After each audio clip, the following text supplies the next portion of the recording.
Thank you so much. You gave lot of insights, lot of information. ಈಗ ನಾವು urban rural ಎಲ್ಲ ಮಾಡಿದ್ವಿ, but I as an observant of what I just want to know which are more prone to suicide, rural urban ಅಥವಾ ಇಬ್ರು ಇದೆಯಾ?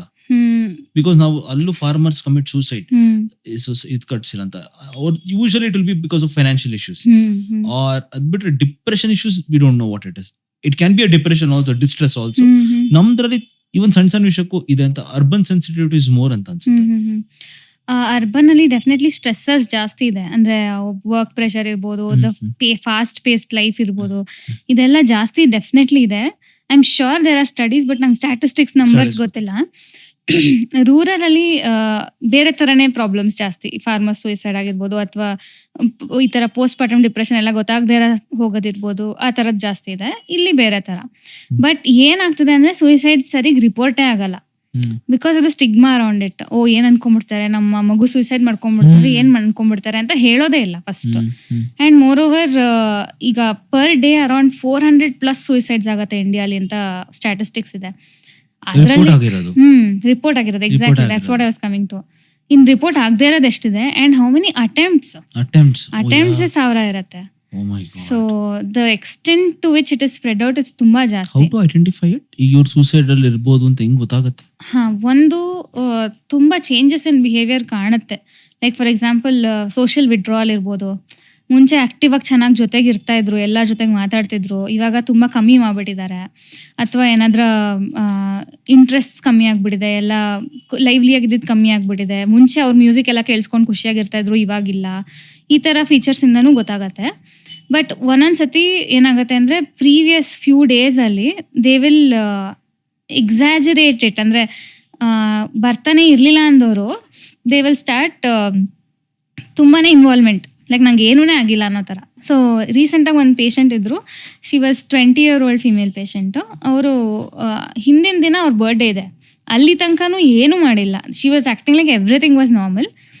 ಆದರೆ ಅದ್ರ ಬ್ಯಾಕ್ಗ್ರೌಂಡಲ್ಲಿ ಎಷ್ಟು ಪ್ಲ್ಯಾನಿಂಗ್ ಆಗಿತ್ತು ಅಂದರೆ, ಅವರ ಅಣ್ಣನೇ ಮೆಡಿಸಿನ್ನು, ಅಂದರೆ ಮೆಡಿಕಲ್ ಸ್ಟೂಡೆಂಟು, ಅವನ ಹತ್ರ ಕೇಳಿ ಯಾವುದರಿಂದ ಬೇಗ ಸೂಸೈಡ್ ಆಗುತ್ತೆ ಅಂತೆಲ್ಲ ಹೆಂಗೋ ಡಿಸ್ಕ್ರೀಟಾಗಿ ತಿಳ್ಕೊಂಡು ಆ ಥರದ್ದೇನೋ ಒಂದು injection, I won't name it, injection ತಂದು ಎಲ್ಲರೂ ಮಲಗಿದ್ಮೇಲೆ ತೊಗೊಂಡ್ಬಿಟ್ಟಿದ್ದಾಳೆ. ಸೊ ಇಷ್ಟೆಲ್ಲ ಪ್ಲಾನಿಂಗ್ ನಡೆದಿರುತ್ತೆ. ಬಟ್ ಸ್ವಲ್ಪ ಜನ ಏನೂ ಆಗಿಲ್ಲ ಅನ್ನೋ ಥರ ಮಾಸ್ಕ್ ಮಾಡೋಕ್ಕೆ ಟ್ರೈ ಮಾಡ್ತಿರ್ತಾರೆ. They will be over involved. Friends ಜೊತೆಗೆ ಬರ್ಡೇಗೆ ಅಂತ ಪಾರ್ಟಿಗೆಲ್ಲ ಹೋಗಿದ್ದಾಳೆ. ಬಟ್ ಈ ಥರದ ಕೇಸಸ್ಸು ಇರುತ್ತೆ. I am telling this because there are chances you might not recognise. But recognise ಮಾಡೋಕ್ಕಾಗೋಂಥ ಕೇಸಸ್ಸು ಈ ಥರ ಸೋಷಿಯಲ್ ವಿಡ್ರಾಲ್ ಇರುತ್ತೆ, ತುಂಬ ಬೇಜಾರು, ಇಂಟ್ರೆಸ್ಟ್ ಇರಲ್ಲ, ಈ ಥರ ಪೇಷಂಟ್ಸಲ್ಲಿ ಇರುತ್ತೆ. ಆಮೇಲೆ ಸ್ವಲ್ಪ ಜನ would have try to reach out for help. ನಂಗೆ ಈ ಥರ ಕಷ್ಟ ಆಗ್ತಿದೆ ಅಂತ ಹೇಳ್ಕೊಳಕ್ಕೆ ಟ್ರೈ ಮಾಡಿರ್ತಾರೆ, ಯಾರೂ ಕೇಳಿಸ್ಕೊಂಡಿರಲ್ಲ. ಇಲ್ಲ ಏನಾರ ಪ್ಲಾನ್ ಮಾಡಿ ತಂದು ಇಟ್ಕೊಂಡಿರ್ತಾರೆ, ಎಲ್ಲೋ ರ್ಯಾಟ್ ಪಾಯ್ಸನೋ ಏನೋ ತಂದು ಇಟ್ಕೊಂಡಿರ್ತಾರೆ, ಏನೋ ಫಿನಾಯಿಲ್ ಒಂದು ಬಾಟಲ್ ಅಲ್ಲೆಲ್ಲೋ ಇಟ್ಟಿರ್ತಾರೆ, ಈ ತರ ಮಾಡಿರ್ತಾರೆ. ಪ್ಲಾನಿಂಗು ಇರುತ್ತೆ. ಡೇಂಜರಸ್ ರ್ಯಾಟ್ ಪಾಯ್ಸನ್ ಎಲ್ಲ ಡೇಂಜರಸ್. ರಿಟೇಲ್ ಅಂಗಡಿಲಿ ಆರಾಮಾಗಿ ಸಿಗುತ್ತೆ. That is the problem. So ಈ ತರ ಸೈನ್ಸ್ ಏನಾರ ನೋಡ್ತಾ ಇದ್ರೆ social withdrawal as a common person ನಾವು ಅವ್ರನ್ನ ಹೆಂಗ್ ಅಪ್ರೋಚ್ ಮಾಡಬೇಕು? One more thing here is, ತುಂಬ ಜನ ಡಾಕ್ಟರ್ಸು ಇದನ್ನ ಮಾಡ್ತಾರೆ. ಬಿಕಾಸ್ ದೇ ಸೇ, ನಾವು ಹೋಗಿ ಅವನಿಗೆ ನಿಂಗೆ ಇಷ್ಟು ಬೇಜಾರಾಗ್ತಿದೆಯಲ್ಲ, ಸೂಸೈಡಲ್ ಥಾಟ್ಸ್ ಇದೆಯಾ ಅಂತ ಕೇಳಿದ್ರೆ ಅವ್ನ ತಲೆಯಲ್ಲಿ ಸೂಸೈಡ್ ಥಾಟ್ ಹೇಳ್ತಿರೋ ಥರ, ನಾವೇ ಹಾಕ್ತಿರೋ ಥರ ಅಂದ್ಕೊಂಡ್ಬಿಡ್ತಾರೆ. ಹಂಗಲ್ಲ ಅದು. It's okay, you can ask openly, suicide thoughts ಏನಾದರೂ ಇದೆಯಾ ನಿನಗೆ, ಯಾಕಂದರೆ ಈ ಥರ ಹಿಂಗೆ ಬಿಹೇವ್ ಮಾಡ್ತಿದ್ಯಾ, ಅದಕ್ಕೆ ನಂಗೆ ಹಿಂಗೆ ಅನಿಸ್ತು ಅಂತ ಹೇಳೋದ್ರಲ್ಲಿ ಏನೂ ತಪ್ಪಿಲ್ಲ. It's not like putting the idea into their head. So ask them openly what they are feeling, ಯಾಕೆ ಹಂಗೆ ಆಗ್ತದೆ. Chances are they might tell. So just go, be with them, approach them, help them, ಅಷ್ಟೇ ಸಾಕು. Just show that you are there. I can understand, ನನಗೂ ಅರ್ಥ ಆಗತ್ತೆ, ನಾನು ನಿನ್ನ ಜೊತೆಗೆ ಇರ್ತೀನಿ, ನಿನ್ನ ಕರ್ಕೊಂಡು ಹೋಗ್ತೀನಿ ಡಾಕ್ಟರ್ ಹತ್ರ, ಬಾ ಹೋಗೋಣ. It is okay to go to a doctor ಅಂತ ಹೇಳಕ್ಕೂ ಯಾರಾದರೂ ಬೇಕು. ಆಸ್ ವಿ ಡಿಸ್ಕಸ್ ಸ್ಟಿಗ್ಮಾ ಎಲ್ಲ, ಎಷ್ಟು ಸ್ಟಿಗ್ಮಾ ಇರುತ್ತೆ ಅಂದರೆ ಹೋಗೋಕ್ಕೇನೆ ಭಯ. ಏನು ಅನ್ಕೊಂಡ್ಬಿಡ್ತಾರೋ ಜನ. ಒಂದು ಪೇಷಂಟ್ ರೀಸೆಂಟ್ಲಿ, ಅದೇ ನಾವು ರೂರಲ್ ಪ್ರಾಜೆಕ್ಟ್ ಅವರೇನೆ, ನಾ ಹಾಸ್ಪಿಟ್ಲಿಗೆ ಬರಲ್ಲ, ಆ ಫ್ಲೋರಿಗೆ ಬರಲ್ಲ, ಅಲ್ಲಿ ಸೈಕ್ಯಾಟ್ರಿಸ್ಟ್ ಇದ್ದಾರೆ, ನಂಗೆ ಗೊತ್ತಿರೋರೆಲ್ಲ ಇರ್ತಾರೆ ಹಾಸ್ಪಿಟ್ಲಲ್ಲಿ, ಸಫರ್ ಮಾಡ್ತಿದ್ದಾರೆ, ಬಟ್ ಅಲ್ಲಿಗೆ ಬರಲ್ಲ, ಸೈಕ್ಯಾಟ್ರಿಸ್ಟ್ ಹತ್ರ ಬರಲ್ಲ. I know a person, why this stigma ಅಂದರೆ ನನಗೊಬ್ರು ಗೊತ್ತು. Is a very big professor ಎಲ್ಲ ಆಗಿದ್ದಾರೆ ಅವರು.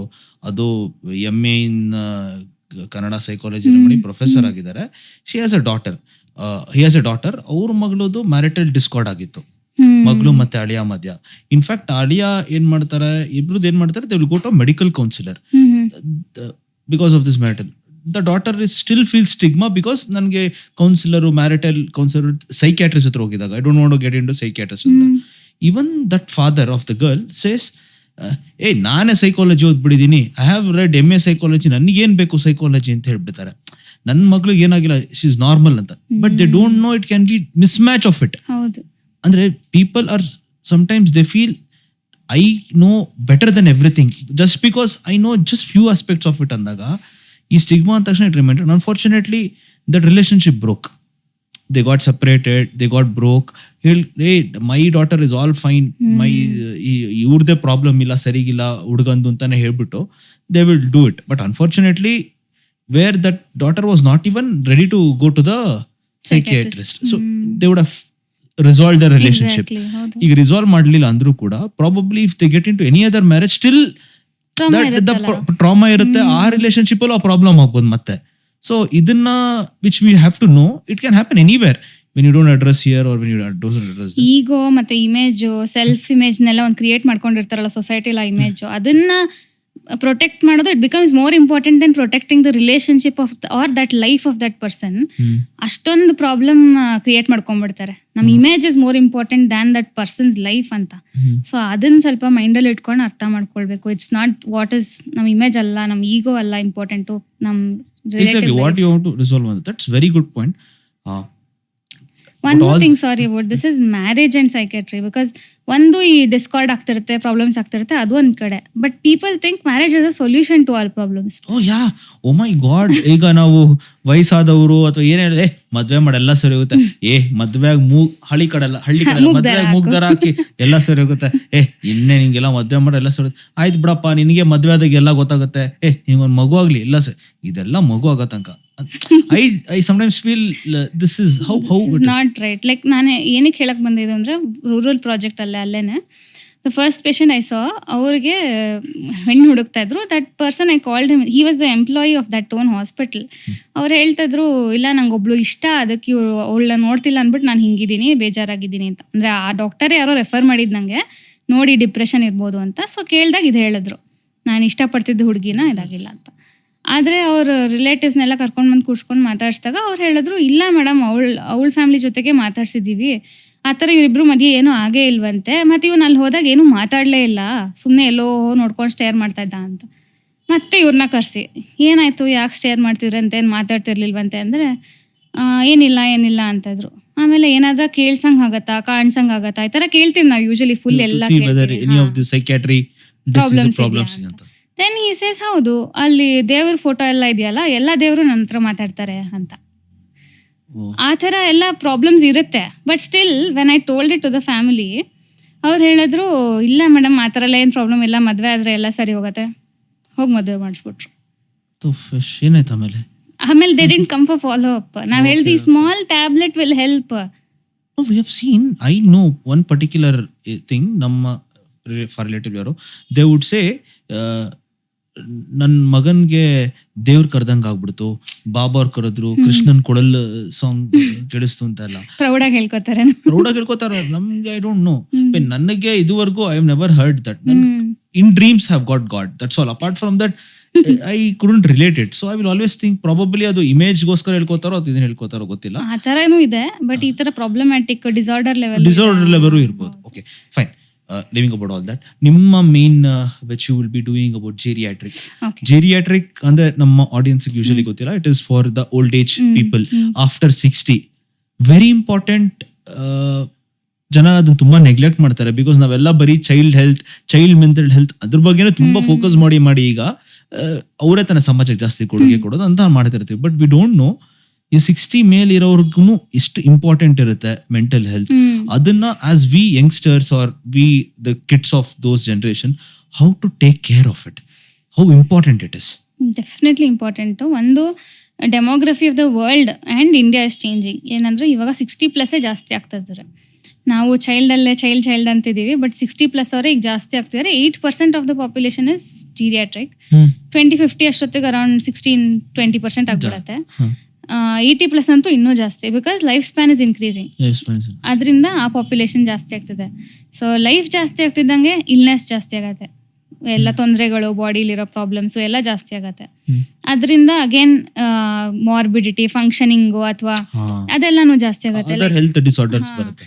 You become weak. ನೀನ್ ಬೀಳ್ತೀಯಾ, ನಿನ್ ಕಾಲ್ ಮುರಿತು ಅಂದ್ರೆ ನೀನ್ ಕೆಲಸ ಮಾಡ್ಕೊಳಕ್ ಆಗಲ್ಲ, ಒಂದೇ ಕಡೆ ಕೂತಿದ್ರೆ ಬೇಜಾರು. ಮಕ್ಳೆಲ್ಲ US, ಈ ಲೋನ್ಲಿನೆಸ್, ಸ್ಯಾಡ್ನೆಸ್ ಇದೆಲ್ಲ ಶುರು ಆಗತ್ತೆ. So major 2 problems right now is depression and dementia. Dementia, almost 7.4% of the population has, of the elderly, 7.4% of elderly population has dementia. Dementia ಅಂದ್ರೆ ಏನು ಅಂತ ತುಂಬಾ ಜನ ಕೇಳ್ತಾರೆ. ಯಾಕಂದ್ರೆ ಬರೀ ಮರವಂದ್ರೆ ಡಿಮೆನ್ಷಿಯಾನಾ ಅಥವಾ ಬೇರೆ ಏನಾರ ಫೀಚರ್ಸ್ ಇದೆಯಾ? ನಾನು ಮರಿತೀನಿ, ಅಲ್ಲಿ ಕೀ ಇಟ್ಟಿದ್ ಮರಿತೀನಿ, ಎಲ್ಲೋ ಹೋಗಕ್ ಮರಿತೀನಿ ಅಂತ. That is just one part of dementia. ಡಿಮೆನ್ಷಿಯಲ್ ಏನಾಗುತ್ತೆ, ಬ್ರೈನ್ ಫುಲ್ ಸ್ಟ್ರಕ್ಚರ್ನೇ ಶ್ರಿಂಕ್ ಆಗ್ತಾ ಇರತ್ತೆ. ಸೊ ಅದು many types of dementia are there. Most common is Alzheimer's. Alzheimer's ಅಲ್ಲಿ ಏನಾಗುತ್ತೆ ಅಂದ್ರೆ ಅನ್ವಾಂಟೆಡ್ ಒಂದು ಪ್ರೋಟೀನ್ ಇರುತ್ತೆ, ಟಾವ್ ಪ್ರೋಟೀನ್ ಅಂತ, ಅದು ಬೇರೆ ಪ್ರೋಟೀನ್ಸು ಇರುತ್ತೆ. ಅದೆಲ್ಲ ಡೆಪಾಸಿಷನ್ ಆಗಿ ಲೈಕ್ ಐರನ್ ರಾಡ್ ರಸ್ಟ್ಸ್, ಆ ಪ್ರೋಟೀನ್ ಡೆಪಾಸಿಷನ್ ಆಗಿ ಬ್ರೈನ್ ವರ್ಕ್ ಆಗೋದು ಕಮ್ಮಿ ಆಗ್ತಾ ಹೋಗುತ್ತೆ. Very gradual process. What is the term called? Tau, TAU. Okay. Tau proteins, ಆ ಥರ ಬೇರೆ ಪ್ರೋಟೀನ್ಸು ಇದೆ. This is most common. ಅದರಿಂದ ಎಲ್ಲ ಫಂಕ್ಷನ್ಸ್ ಆಫ್ ದ ಬ್ರೈನು ಕಮ್ಮಿ ಆಗುತ್ತೆ, not just memory. But memory is a very significant, noticeable. ಗೊತ್ತಾಗತ್ತಲ್ಲ ಅವ್ರಿಗೇನೋ, ನಾನು ಬಂದು ಕುತ್ಕೊಂಡಾಗ ಮಗಳನ್ನೇ ರೆಕಗ್ನೈಸ್ ಮಾಡ್ತಿಲ್ಲ ಅಂದ್ರೆ of course memory you can understand and see. ಆಮೇಲೆ ಎಷ್ಟೊಂದು ಅದರ್ ಫ್ಯಾಕ್ಟರ್ಸ್, ಲೈಕ್ ಈಗ ವಿ ಸಿ ಪೇಷಂಟ್ಸ್ ವೇರ್ ಅವ್ರಿಗೆ ವಿಜುವಲ್ ಸ್ಪೆಷಲ್ ಗೊತ್ತಾಗಲ್ಲ. ಇದು ನಮ್ಮ ಮನೆನೇ, ನಾನು ಹಿಂಗೆ ಹೋದ್ರೆ ಬಾತ್ರೂಮ್ಗೆ ಹೋಗ್ತೀನಿ, ಹಿಂಗೆ ಹೋದ್ರೆ ಕಿಚನ್ಗೆ ಹೋಗ್ತೀನಿ ಅನ್ನೋದು ಗೊತ್ತಾಗಲ್ಲ. ವಾಶ್ರೂಮ್ಗೆ ಹೋಗಿ ಟಾಯ್ಲೆಟಲ್ಲಿ ವಾಶ್ರೂಮ್ ಹೋಗ್ತಾರೆ, ಸಾರಿ ಕಿಚನ್ ಅಲ್ಲಿ. ಎಕ್ಸಾಕ್ಟ್ಲಿ. ಸೊ ಆ ಥರ ಪ್ರಾಬ್ಲಮ್ಸು ಆಗುತ್ತೆ. ಆಮೇಲೆ ಎಕ್ಸಿಕ್ಯೂಟಿವ್ ಫಂಕ್ಷನ್ಸ್, ಈಗ ಫಾರ್ ಎಕ್ಸಾಂಪಲ್ ನಾನು ಒಂದು ಬ್ಯಾಂಕರ್ ಇದ್ದೆ ಅಂತ ಇಟ್ಕೊಳ್ಳಿ. ಈಗ after 60 I am not even able to do simple calculation. ಆ ಥರ ಪ್ರಾಬ್ಲಮ್ಸ್ ಆಗೋದು. Instrumental activities of daily living ಅಂತೀವಿ, ಅಷ್ಟು ಕಾಂಪ್ಲಿಕೇಟೆಡ್ ಆಕ್ಟಿವಿಟೀಸ್ ಆಫ್ ಡೈಲಿ ಲಿವಿಂಗಿಗೂ ಕಮ್ಮಿ ಆಗ್ತಾ ಹೋಗುತ್ತೆ. ಲೈಕ್ ಫಾರ್ ಎಕ್ಸಾಂಪಲ್ ಸ್ನಾನ ಮಾಡ್ಕೊಳಕ್ ಗೊತ್ತಾಗಲ್ಲ, ಅಥವಾ ಏನಾರೋ ಮುಂಚೆ ಗಾಡಿ ವಿಲ್ ಬಿ ಇನ್ಸ್ಟ್ರೂಮೆಂಟಲ್, ಸ್ವಲ್ಪ ಕಾಂಪ್ಲಿಕೇಟೆಡ್ ಆಯ್ತಲ್ಲ. ನಾರ್ಮಲ್ ಬ್ರಷಿಂಗು ಗೊತ್ತಾಗಲ್ಲ, ಕ್ಲೀನಿಂಗ್ ಮಾಡ್ಕೊಳಕ್ ಗೊತ್ತಾಗಲ್ಲ, ದಿನಾ ಅಡ್ಗೆ ಮಾಡ್ತಿದ್ದವ್ರು ಲೇಡೀಸ್ಗೆ ಅಡ್ಗೆ ಮಾಡ್ಕೊಳಕ್ ಗೊತ್ತಾಗಲ್ಲ, ಮರ್ತೋಗ್ಬಿಡ್ತಾರೆ. ಆ ಥರ ಕಮ್ಮಿ ಆಗ್ತಾ ಹೋಗುತ್ತೆ. ಸೊ ಈ ಥರ ಎಷ್ಟೊಂದು ಫೀಚರ್ಸ್ ಇರುತ್ತೆ ಡಿಮೆನ್ಷಿಯಾಲಿ. ಅದ್ರಲ್ಲಿ ಒಂದು ಕೇಸ್ ಹೇಳ್ತೀನಿ. ವಾಂಡ್ರಿಂಗ್ ಹಿಂಗೆ ಸ್ಟಾರ್ಟ್ ಆಗುತ್ತೆ ಅಂತ. ಒಂದ್ಸತಿ ಒಂದು ಪೇಷಂಟ್ ಮನೇಲಿ ಅವ್ರು ಹೇಳಿದ್ದೇನು ಅಂದರೆ, ದಿನ 7 ಗಂಟೆಗೆ ಹಾಲು ತಡಕ್ಕೆ ಹೋಗ್ತಾ ಇದ್ರು ಇಲ್ಲೇ ಪಕ್ಕದಲ್ಲಿರೋ ಅಂಗಡಿಯಿಂದ. ಅವತ್ತು 8 ಗಂಟೆ ಆದರೂ ಬರಲಿಲ್ಲ ಅಂದ್ಬಿಟ್ಟು ನೋಡಕ್ಕೆ ಹೋದೆ, ಎಲ್ಲೂ ಕಾಣಲಿಲ್ಲ. ಮತ್ತೆ ಬಂದು ಅಕ್ಕಪಕ್ಕ ಮನೆಯವ್ರಿಗೆಲ್ಲ ಹೇಳಿ ಹುಡುಕ್ಸಿದ್ರು ಇಡೀ ಏರಿಯಾಲೇ ಕಾಣಲಿಲ್ಲ. ಅವರು ನೋಡಿದ್ರೆ ಫುಲ್ ಟೆನ್ಷನ್ ಆಗಿಬಿಟ್ಟು ಎಲ್ಲರನ್ನೂ ಕರೆದ್ಬಿಟ್ಟಿದ್ದಾರೆ. 12 ಗಂಟೆ ಅಷ್ಟೊತ್ತಿಗೆ ಒಂದು ಕಾಲ್ ಬಂದಿದೆ. ಇವ್ರ ಮನೆ ಇದ್ದಿದ್ದು BTM ಅಲ್ಲಿ. 12 ಗಂಟೆಗೆ ಕಾಲ್ ಬಂದಿದ್ದು ತುಮಕೂರು ಪೋಸ್ಟಿಂದ, ಇದ್ರ ಟೋಲಿಂದ, ಇಲ್ಲಿ ನಿಮ್ಮ ಹಸ್ಬೆಂಡ್ ಬಂದಿದ್ದಾರೆ ಅಂತ. ಅಷ್ಟು ದೂರದ ತನಕ ಹೋಗ್ಬಿಟ್ಟಿದ್ದಾರೆ, ಅವ್ರಿಗೆ ಗೊತ್ತೇ ಆಗಿಲ್ಲ. 2 ವೀಲರ್ ಓಡಿಸ್ಕೊಂಡು ಹೋಗ್ಬಿಟ್ಟಿದ್ದಾರೆ. ಅಲ್ಲೆಲ್ಲೋ ಬಿದ್ದಾಗ ಪೊಲೀಸವ್ರು ಹುಡುಕಿ ಅವ್ರ ಹತ್ರ ಏನೋ ಕಾರ್ಡ್ ಇದ್ದಿದ್ದು ನೋಡಿ ಅದನ್ನ ತಗೊಂಡು ಫೋನ್ ಮಾಡಿದ್ದಾಗ ಗೊತ್ತಾಯ್ತು ಅಲ್ಲಿ no he had dementia. There were features, severity ಹೋಗ್ತಾ ಇದ್ದಂಗೆ ಜಾಸ್ತಿ ಆಯ್ತು ಅಂತ. So wandering is very common. ತುಂಬ ಜನ ಬೇರೆ ಫೀಚರ್ಸ್ ಆಫ್ ಡಿಮೆನ್ಷಿಯಾ ಲೈಕ್ ಈಗ ದೇ ಬೇಸಿಕಲಿ ಈಗ ನಾನು ನಿಮ್ಮಮ್ಮ ಅಂತ ಇಟ್ಕೊಳ್ಳಿ, ನೀವು ಯು ವುಡ್ ಹ್ಯಾವ್ ನನಗೆ ಡಿಮೆನ್ಷಿಯಾ ಬಂದರೆ you are just seeing my body and my face ಅಷ್ಟೇ. That person you knew is lost. ಗೊತ್ತೇ ಆಗ್ತಿಲ್ಲ, ನಿಮ್ಮಮ್ಮ ಅಂತಾನೆ ಗೊತ್ತಾಗ್ತಿಲ್ಲ ಅಲ್ಲಿ, ಯಾಕಂದರೆ ಅವ್ರಿಗೂ ನೀವು ಗೊತ್ತಿಲ್ಲ, ಮತ್ತು ಅವರಿಂದ ಸಿಗ್ತಾ ಇದ್ದಿದ್ದು ಇಮೋಷನ್ಸು ನಿಮಗೆ ಸಿಗ್ತಾ ಇಲ್ಲ. ಆ ಥರ ಆಗ್ಬಿಡುತ್ತೆ ಡಿಮೆನ್ಷಿಯಾಲಿ. So you lose the whole person. So ಅಷ್ಟು ಸಿವಿಯರ್ ಕಂಡೀಷನ್ ಡಿಮೆನ್ಷಿಯಾ ಅಂದರೆ. ಸೊ ಅದಕ್ಕೆ ಎಷ್ಟೊಂದು ಕಾರಣಗಳಿದೆ. ಒಂದು ರಕ್ತನಾಳಗಳ ತೊಂದರೆಯಿಂದ ಆಗ್ಬೋದು, ಇಲ್ಲಾಂದ್ರೆ ಅಲ್ಝೈಮರ್ಸ್, ಆ ಥರ ಪಾರ್ಕಿನ್ಸನ್ಸ್ ಇಂದ ಆಗ್ಬೋದು, many other. Parkinson's leads to dementia. ಇದೆಲ್ಲ ರೀಸನ್ಸ್ ಇರುತ್ತೆ. How not to get into this? Definitely it's very important. ಅದು ವರ್ಲ್ಡ್ ಹೆಲ್ತ್ ಆರ್ಗನೈಸೇಷನ್ ಇರ್ಬೋದು ಅಥವಾ various other studies, they have given guidelines ಹೇಗೆ ಹೆಲ್ತ್ನ ಮೇಂಟೈನ್ ಮಾಡ್ಕೊಂಡ್ರೆ it won't affect these things ಅಂತ. Major factors like for example diabetes, hypertension ಇದೆಲ್ಲ ಇರುತ್ತಲ್ಲ, ಅದನ್ನ ಇದೆಲ್ಲ ಏನೂ ಇಲ್ಲ, ನಾವು ಆ ಬಾಬಾ ಹತ್ರ ಹೋಗ್ತೀವಿ, ಇದು ಮಾಡ್ತೀವಿ, ಅದು ಮಾಡ್ತೀವಿ ಅಂತ ಕಂಟ್ರೋಲ್ ಮಾಡ್ಕೊಳ್ದಿರ ಇದ್ದರೆ this will lead to dementia. Diabetes, hypertension, obesity. Oh, all these three can lead to dementia if you don't take care of it. Okay. Substance use, alcohol, nicotine. Okay. ಇದೆರಡು ಕಂಟ್ರೋಲ್ ಮಾಡಿಲ್ಲ ಅಂದರೆ it can lead to it. Okay. ಹೀಗೆ ಇನ್ನೊಂದು 5 to 6 other factors are there. Exercise is one major factor. ಮಾಡ್ಲಿಲ್ಲ ಅಂದ್ರೆ ಹಾಂ, exercise ಮಾಡಿಲ್ಲ ಅಂದರೆ it can lead to dementia. ಮತ್ತು if you don't keep your brain active, social connections ಇಲ್ಲ, ನಿಂದು ಹೊಸ ಆಕ್ಟಿವಿಟೀಸ್ ಕಲಿತಾ ಇಲ್ಲ, ಆ ಥರ ಎಲ್ಲ ಇದ್ದರೆ then again it will lead to ಜನ ಜೊತೆ ಇಂಟರಾಕ್ಟ್ ಮಾಡ್ಕೊಂತಾನೆ ಇರಬೇಕು. ಈಗ ರೀಸೆಂಟಾಗಿ I saw one talk, I think weekend with Ramesh ಏನೋ ಇತ್ತು ಅದು. ಅದರಲ್ಲಿ ಸುಧಾಮೂರ್ತಿ ಅವ್ರು ಬಂದಿದ್ರು. ಅವ್ರು ಹೇಳ್ತಾ ಇದ್ರು, ನಾನು ಈ ವಯಸ್ಸಲ್ಲೂ ನಾನು ನಮ್ಮ ಅಕ್ಕ ಹಳೆಗನ್ನಡ ಕಲಿಯಕ್ಕೆ ಹೋಗಿದ್ದೀವಿ ಕ್ಲಾಸಸ್ಗೆ ಅಂತ. So even at that age they are keeping themselves active. So the machinery has to run, ಇಲ್ಲಾಂದ್ರೆ ಮತ್ತೆ ತುಕ್ಕು ಹಿಡಿಯತ್ತೆ. I remember I went to library to read. I saw old person coming here and doing sudoku ಅದೆಲ್ಲ ಮಾಡ್ತಾ ಇರ್ತಾರೆ. Very important. ನಾನು ಕೇಳ್ದೆ ಏನಕ್ಕೆ ಇದು ಅಂದಾಗ he said you don't know, ನಾನು ಇವಾಗ ಕಲಿತಾ ಇದ್ದೆ ಸುಡೋಕು ಮಾಡಕ್ಕೆ, I am doing it, I am reading this ಅಂದ್ರೆ he says it will help in solving this one helps in your Alzheimer ಅಂತ. ನಂದು ತಾತಾಜಿನೂ ತುಂಬಾ ಆಕ್ಟಿವ್ ಇದ್ದಾರೆ. ಅಂದ್ರೆ ಆ ತಾತ ತೀರೋದ್ರು, that's unfortunate. But till the end of his life he was extremely active. ಎಲ್ಲ ಬುಕ್ಸ್ ಓದ್ತಾ ಇದ್ರು, ಈಚೆ ಕಡೆ ಓಡಾಡಿ ಬರ್ತಾ ಇದ್ರು. ಒಂದು ಬಸ್ ಹತ್ತಾ ಇರ್ಲಿಲ್ಲ, ಆಟೋ ಹತ್ತಾ ಇರಲಿಲ್ಲ, ಎಲ್ಲಿ ಹೋಗ್ಬೇಕಾದ್ರು ಆಟೋ, ವಾಕಿಂಗು. ಅಜ್ಜಿನೂ ಅಷ್ಟೇ, ದಿನ ಬೆಳಗ್ಗೆ ಈಗಲೂ ಎದ್ದು ಎಕ್ಸಸೈಸ್ ಮಾಡ್ತಾರೆ. She is 88 around. ದಿನ ಪಜಲ್ ಸಾಲ್ವ್ ಮಾಡ್ತಾರೆ, ದಿನ ಸ್ತೋತ್ರಗಳು ಓದ್ಕೋತಾರೆ. Hereditary or it can be a factor, but ಇದೆಲ್ಲ ಮಾಡಿದ್ರೆ it can be avoided also. Even what age, age ಇದೆಯಾ ಇಂಥ ಟೈಮ್ ಬರುತ್ತೆ? ಯೂಶಲಿ ಆಫ್ಟರ್ 60 ಜಾಸ್ತಿ ಆಗುತ್ತೆ. Usually okay. ಸೊ ಅಂದ್ರೆ you should start after 60 or much before 60 only ನಮ್ಮ lifestyle change ಮಾಡ್ಕೊಂಡಿರ್ಬೇಕು. ಹೌದು, from 30s 40s if you change your lifestyle, ಅವಾಗ ಇಟ್ ವಿಲ್ ಗೆಟ್ ಅವಾಯ್ಡೆಡ್. ತುಂಬಾ ಕಮ್ಮಿ ಪ್ರಾಬಬಿಲಿಟಿ ಕಮ್ಮಿ ಆಗ್ತಾ ಹೋಗುತ್ತೆ. ಬಟ್ ಅಗೇನ್ 80s ಆಗ್ತಾ ಇದ್ದಂಗೆ ಇಟ್ಸ್ ಓಕೆ, ಸ್ವಲ್ಪ ಚಾನ್ಸಸ್ ಜಾಸ್ತಿ ಆಗತ್ತೆ. ಅದೇ ಅದು ಇನ್ನೊಂದು ಪ್ರಾಬ್ಲಮ್, ಎಲ್ಲರೂ ಅರಳೋ ಮರಳೋ ಅಂತ ಬಿಟ್ಬಿಡ್ತಾರೆ. ಅದು ಕ್ಯೂ. So one more important point here is why you have to recognise dementia early ಅಂದ್ರೆ ರಿವರ್ಸಬಲ್ ಫ್ಯಾಕ್ಟರ್ಸು ಇರುತ್ತೆ, ಇರ್ರಿವರ್ಸಬಲ್ ಇರುತ್ತೆ. ಒಂದೊಂದು ಕಂಡೀಷನ್ಸ್ ಅಲ್ಲಿ ರಿವರ್ಸಬಲ್ ಇರುತ್ತೆ. I will give you an example. ಈಗ B12 ಡಿಫಿಷಿಯನ್ಸಿಯಿಂದ ಈ ಫೀಚರ್ಸ್ ಬರ್ತಾ ಇದೆ ಅಂದ್ರೆ B12 ಕೊಟ್ರೆ ಸರಿ ಹೋಗತ್ತಲ್ಲ. ಸೊ ಆ ತರ ಒಂದು ಪ್ರೋಟೀನ್ ಅಂಶ ಕಮ್ಮಿ ಆಗಿದೆ, ವಿಟಮಿನ್. ಐ ಥಾಟ್ ಈ ಪ್ರೋಟೀನ್ ಅಂಶ ಕೊಟ್ಟಿದ್ರೆ ವಿಲ್ ಇಟ್ ರೀಗೇನ್ ಅಂತ ಅನ್ಕೊಂಡೆ. ಪ್ರೋಟೀನ್ ಅಂಶ ಕಮ್ಮಿ ಅಲ್ಲ, ಆ ಟಾಪ್ ಪ್ರೋಟೀನ್ ಹೇಳಿದ್ದು ಎಕ್ಸೆಸ್ ಆಗಿ ಡೆಪಾಸಿಟ್ ಆಗುತ್ತೆ. ಕಮ್ಮಿ ಮಾಡಿದ್ರೆ ಸರಿ ಹೋಗ್ಬೋದಾ? ಆಗಲ್ಲ, ಬಿಕಾಸ್ ಆ ಥರ ಏನೂ ಬಂದಿಲ್ಲ ಇನ್ನು. That's an abnormal protein that is getting deposited. And deposit ಅಂದ್ರೆ ಇಟ್ಸ್ ನಾಟ್ ಸಿಂಪಲ್. ಇಲ್ಲಿ ಬಂದು ಒಂದ್ ಸ್ವಲ್ಪ ಏನೋ ಅಂಟ್ಕೊಂಡಿದ್ದೆ ಹಿಂಗೆ ತೆಗಿಯೋಣ ಹಂಗಲ್ವಲ್ಲ. ಬ್ರೈನಲ್ಲಿರೋ ಫುಲ್ ಕಾನ್ವಲ್ಯೂಷನ್ಸ್ ಒಳಗಡೆ ಎಲ್ಲ ಹೋಗುತ್ತೆ, ಸೆಲ್ಸ್ ಒಳಗಡೆ ಹೋಗುತ್ತೆ, ಆ ಥರ. ಬಟ್ ಈಗ there are researchers and they found drug, but extremely expensive. ಒಂದೊಂದು I think around 1 vial is also more than 2 lakh or something like that. Vaccine ಅಲ್ಲ, ಇದು correction. Oh man, great. And you said ಅದ್ರಲ್ಲೇ ಈ reversible, ಇರ್ರಿವರ್ಸಬಲ್. So ಎಷ್ಟು ಬೇಗ recognise ಮಾಡ್ತೀವಿ ಅನ್ನೋದು ಯಾಕೆ ಇಂಪಾರ್ಟೆಂಟು ಅಂದ್ರೆ if it's reversible you can get cured of it. Some few signs to know that these are early dementia. Early ಡಿಮೆನ್ಷಿಯಲ್ಲಿ again ನಿಮಗೆ ಚಿಕ್ಕದ್ರಲ್ಲಿ ಮರವು ಶುರು ಆಗ್ತಾ ಹೋಗುತ್ತೆ, ಅದು ಫಸ್ಟ್ ಗೊತ್ತಾಗತ್ತೆ. ಆಮೇಲೆ instrumental activities of daily living ಅನ್ನಲ್ಲ, IADLs, ಅದರಲ್ಲಿ ಪ್ರಾಬ್ಲಮ್ ಶುರು ಆಗುತ್ತೆ. ಲೈಕ್ ಅಡಿಷನ್ ಪ್ರಾಬ್ಲಮ್ಸ್ ಆಗುತ್ತೆ, ಅಂಗಡಿಗೆಲ್ಲೋ ಹೋದಾಗ ಅಲ್ಲೇನೋ ಲೆಕ್ಕಾಚಾರ ಕಷ್ಟ ಆಗುತ್ತೆ. ಆ ಥರ ಚಿಕ್ಕ ವಿಚಾರದಲ್ಲಿ ಪ್ರಾಬ್ಲಮ್ ಶುರು ಆದಾಗ then you can recognise that it needs more correction. ಅಂದರೆ ಈಗ ಕಾಗ್ನಿಟಿವ್ ಸ್ಟಿಮ್ಯುಲೇಷನ್ ಆಕ್ಟಿವಿಟೀಸ್ ಅಂತ ಹೇಳ್ತೀವಿ, ಹೊಸದು ಕಲಿಯೋದು ಅಂತ ಹೇಳದ್ನಲ್ಲ, ಆ ಥರ ನಿಮ್ಮ ಸುಡೋಕು ಅವ್ರು ಮಾಡ್ತಿದ್ರಲ್ಲ, ಅದೆಲ್ಲ the activities that we teach people to improve their mental health. ಈ ಕಾಗ್ನಿಷನ್ ಆಕ್ಟಿವಿಟೀಸ್ ಅಂದ್ರೆ ಈಗ everything that is there to aid dementia ಏನೇನ್ ಇದೆಯೋ ಇವಾಗ ಸದ್ಯಕ್ಕೆ ಎಲ್ಲಾನು 5 ವರ್ಷದಲ್ಲಿ ಆಗೋದನ್ನ 15 ವರ್ಷ ಮಾಡಕ್ಕೆ ಇರೋ ಆಕ್ಟಿವಿಟೀಸ್. ಐ ಥಿಂಕ್ ಅದನ್ನ ನಮ್ಗೆ ತುಂಬಾ ಅರ್ಥ ಮಾಡಿಸಿದ್ದು Godhi Banna Sadhana. Beautiful, greatest eye opening. ಅದ್ರಲ್ಲಿ ಅವಳು she uses that technique where ಪದೇ ಒಂದ್ ಲವ್ ಬಗ್ಗೆ ಒಂದ್ ಕೇಳ್ತಾ ಇರ್ತಾಳಲ್ಲ, ಆಮೇಲೆ ಏನಾಯ್ತು ಅಂತ ಪುಷ್ಪದು. ಸೊ ಬಿಕಾಸ್ ನಾಪಿಸ್ಕೊಳ್ಳಿ ಅಂತ ಇಟ್ಸ್ ಕಾಲ್ಡ್ ರೆಮಿನಿಸೆನ್ಸ್ ಥೆರಪಿ ಅಂತ. ಹಳೆ ಫೋಟೋಸ್ ತೋರ್ಸೋದು, ಇದ್ ಯಾರು ಹೇಳಿ ಅನ್ನೋದು, ಅದೆಲ್ಲ ನೆನಪಿಸೋದು. I saw there was one lady, I don't remember her name, but in Instagram she keeps talking about ಒಂದು ಅಜ್ಜಿನ ಕರ್ಕೊಂಡ್ಬಂದು ಅಲ್ಝೈಮರ್ಸ್ ನ ಓಪನ್ ಆಗಿ ಹೇಳ್ತಾ ಶಿ ಇಸ್ ಡೂಯಿಂಗ್ ಇಟ್, ಏನೇನು ನಾಪಿಸ್ತಾ ಇದಾರೆ ಅಂತ. Very wonderful thing. ಅಂದ್ರೆ they are showing to the world that this is a beautiful thing again. Okay, episode ತುಂಬ ಚೆನ್ನಾಗಿ ಬರ್ತಾ ಇದೆ. ಐ ಥಿಂಕ್ ಈ ಕಾನ್ವರ್ಸೇಷನ್ ನಾನು ಸದ್ಯಕ್ಕೆ ಇಲ್ಲಿಗೆ ಸ್ಟಾಪ್ ಮಾಡಿ ಇದನ್ನ ಮುಂದಿನ ಕಾನ್ವರ್ಸೇಷನ್ ನೆಕ್ಸ್ಟ್ ಎಪಿಸೋಡಲ್ಲಿ ಹಾಕ್ತಾ ಇದ್ದೀವಿ. ಸೊ ಅಲ್ಲಿ ತನಕ keep watching exchange room. Like ಮಾಡಿ, ಶೇರ್ ಮಾಡಿ, ಸಬ್ಸ್ಕ್ರೈಬ್ ಮಾಡಿ. ನಿಮ್ದು ಯಾವುದೇ ಕಮೆಂಟ್ಸ್, ಕಂಪ್ಲೇಂಟ್ಸ್, ಕಾಂಪ್ಲಿಮೆಂಟ್ಸ್ ಇದ್ರೂ ಕಮೆಂಟ್ ಬಾಕ್ಸಲ್ಲಿ ತಿಳಿಸಿ ಅಂತ ಹೇಳ್ತಾ ನಮಸ್ಕಾರ. Thank you.